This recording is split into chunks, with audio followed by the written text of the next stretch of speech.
Hi, I'm Zach Singerman, and welcome to the Gen Z Jews Learning from Leaders series. In this series, I'm interviewing national leaders on the topics of anti-Semitism, Israel, and leadership. Today, our guest is Josh Hoffman. Mr. Hoffman is the founder of the Israeli streaming service Izzy, and before that, he was the head of content for Tel Aviv Media Group. Mr. Hoffman, thank you for being here today. Appreciate you, my man. Happy to be here. So, could you tell us a little bit about... Excuse me. Could you tell us a little bit about yourself and Izzy? Yeah, so my name's Josh, as you said, born and raised in Los Angeles. I went to San Diego State University to study journalism, where I earned my degree. At the time, I wanted to be a sports journalist, so I worked for different media outlets in that realm, like ESPN and the Los Angeles Angels radio station and the LA Daily News. And my mom started telling me when I turned 18 that I should go on this free trip to Israel called Birthright.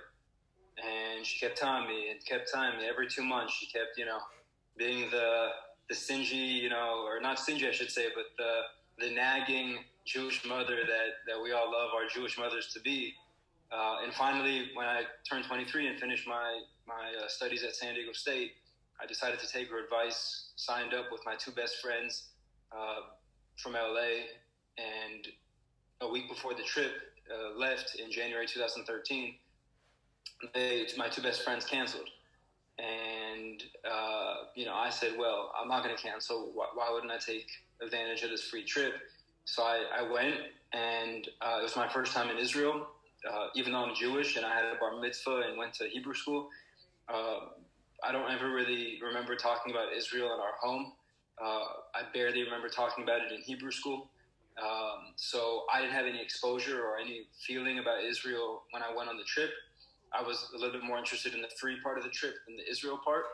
But when I got to Israel, I was, just incredibly blown away by the country, the Israeli culture, Tel Aviv and the lifestyle and the people here. And I just said 10 days is not enough. I need more to experience or to discover, what this country and this culture is all about. And so I called my mom and I was like, Mom, this free trip that you've been telling me to go on for the last 5 years, I love Israel so much and I want to stay here and continue discovering and learning about it. I'm not going to come back home. And she wasn't thrilled. Again, as the Jewish mother, would not be thrilled, but yeah, so, moved, I didn't even move to Israel. I just stayed in Israel after the trip, and eventually became an Israeli citizen. That was back in 2013. And I had a client service marketing business for several years. But, my heart and my soul and my passion is storytelling. I mean, that's why I studied journalism. And so after a few years of discovering Israel, the people, the land, the culture, reading books about the history and having different conversations with all different types of Israelis, people my age, people older, people younger, feeling like I have a decent grasp on what this place is about and what these people are about, I decided to pay more attention to, how people are talking about Israel across the world, which of course is mainstream media, but it's also social media, and it's influencers and bloggers and people like yourself.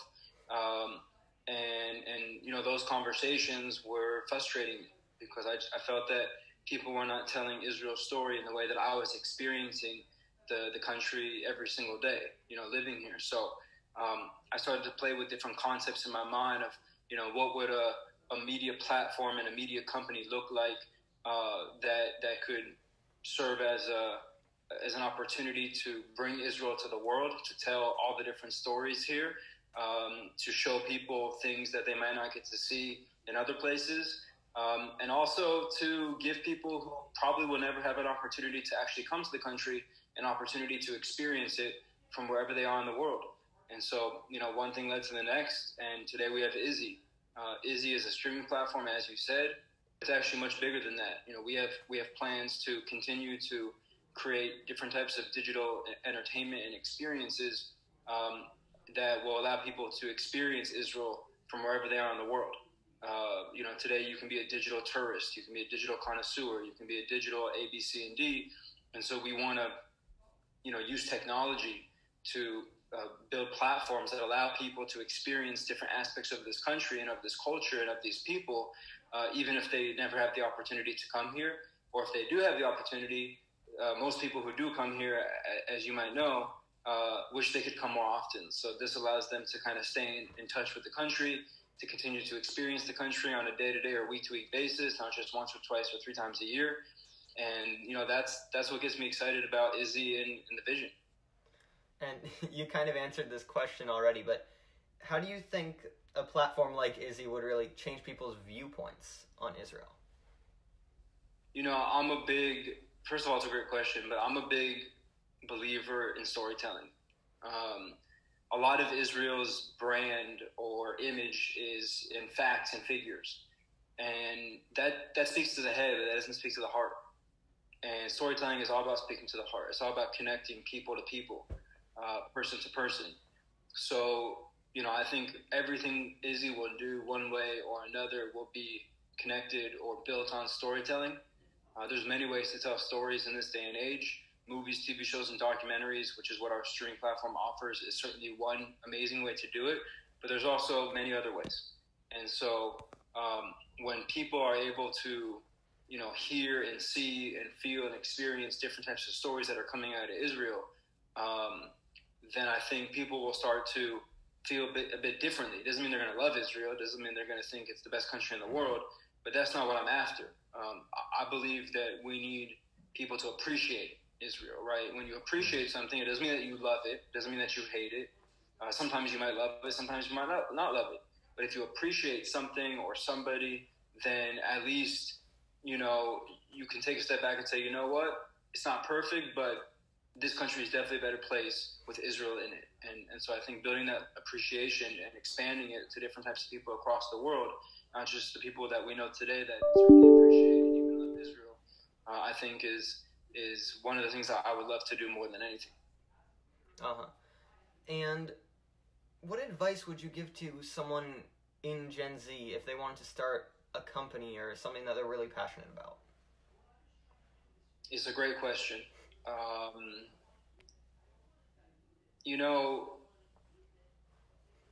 I think people your age, right? Passion is not. There's a lot of pressure that comes with that. People will say, "Find your passion. Find your passion." I have a friend named Todd who says, "You don't find passion, you build it." And when you look at it like that, then you understand that start from your interests. Don't start from your passions, because your passions change and you get older and you have different experiences, and you might go off and study, you might go travel, you might meet different people that you didn't get to meet in high school or middle school, and your passions are going to change. My passion when I was your age was sports, was basketball. And then when I came to Israel, that became my passion. And maybe in 10 or 20 or 15, whatever years, it'll be something different. But if you focus on your interests, right, then that will lead you into a place where you can say, this is a little bit more than an interest. This feels like maybe something like a passion. Because you can't find passion, you can't discover passion, but you can build upon interests, and some of those building blocks will lead you to passion. And how have you really incorporated being Jewish into your goals and your leadership? Man, you're just full of good questions today, aren't you? Thank you. Even though you did send me these questions ahead of time and I did read them, but just, I guess, the way you asked them makes them all that better. But, my story is quite interesting. I mean, as I said, I grew up in a Jewish home and had a bar mitzvah and went to Hebrew school. But when I went to San Diego State, I only had one Jewish friend, and he wasn't even really Jewish in terms of, his day-to-day life and identity. So basically from the age of 18 to 23, before I go on birthright, I'm not surrounded by very many Jews outside of my family. And because, my family's in LA and I'm studying in San Diego, so of course I saw them, but in my day-to-day, I wasn't having conversations about Judaism and being Jewish and Israel and things of that nature. I was having conversations about sports and girls and college and other types of things. So I was when I say very, I was completely removed from Judaism being part of my identity, part of my belief system, part of my values. When I came to Israel and had this life-changing experience, I became like overnight incredibly proud to be Jewish. But it wasn't until recently that I understood really what it means to be Jewish. And there's a great quote by somebody that I would definitely say is in my, top 10 of people that I would have loved to have met. Shimon Peres, the former prime minister and president of Israel, who passed away a few years ago. He says that the Jews' greatest gift to the world is never being satisfied with what is, always wanting to improve, right? Tikkun olam, right? Fixing the world. And to me, that's when I look at a situation, listen, Israel's in a great situation, right? The country's in a great situation. When you look at numbers like tourism and foreign investment and startups and technology across the board, Israel's actually in the best situation it's ever been. So it's not like a broken, failing country that needs Josh Hoffman to come save it. It doesn't need that at all. But I still see an opportunity for improvement and taking ourselves to the next level. And so everything that I've done over the last, since my first year of college, when I became the general manager of our college radio station and thought that there was great potential to improve and to grow, up until now, it's been with that in mind, right? Good is not enough if better is possible. The flip side to that coin, and I think it's a good lesson for people your age and anyone actually in life, is when I say good is not enough if better is possible, that doesn't mean be a perfectionist. That doesn't mean aim for perfection. It actually means aim for greatness. And so in school, it would be like saying, don't aim for 100, aim for 92. 93, 94. If you can get even 95, 96, that's great. But guess what? 90, 91, 92 is also really damn good. And so, I just want to call that out because perfectionism is a real thing. I used to be a perfectionist, probably still am a little bit, but Tikkun Olam is not about making a perfect world. It's about making a better world. And it's a critical nuance that I think, took me a long time to understand that. And so if I can pass that on to other people, I think it's a good lesson to learn. And is there anything else you'd like to tell Gen Z just as some closing words? It's all about collaboration. I'm not the best at it all the time. I have an ego like any young guy that's had a little bit of success, but try to collaborate, try to find like-minded people that, align with your values and your interests and your way of working and thinking and doing. Because at the end of the day, when you see things like the pandemic and even things in parts of the world that are not global, but problems or challenges that are more local or regional, we have to do it together. And, as Jews, we have to be more aligned, I believe. Doesn't mean we have to agree all the time, but we have to be more generally aligned and collaborative. People in Israel and people outside of Israel that are connected to Israel, same thing. And then as a global, citizenry or population, we have to always try to find a way to do things together, to do things for the collective good, to sacrifice individual things for the, betterment of the greater good, and to try to always lead with a helping hand. In a world where everyone wants to make themselves successful, make other people successful too. Because when you make somebody else successful or you make a group of people successful, success will come back your way. And that's just the way that I think the universe works. That's the way that I've kind of experienced it. And so, that would be my parting piece of advice. Well, thank you so much, Mr. Hoffman, for coming on today. It was really great having you here. My pleasure, my man. Keep up the great work. Thank you. Bye.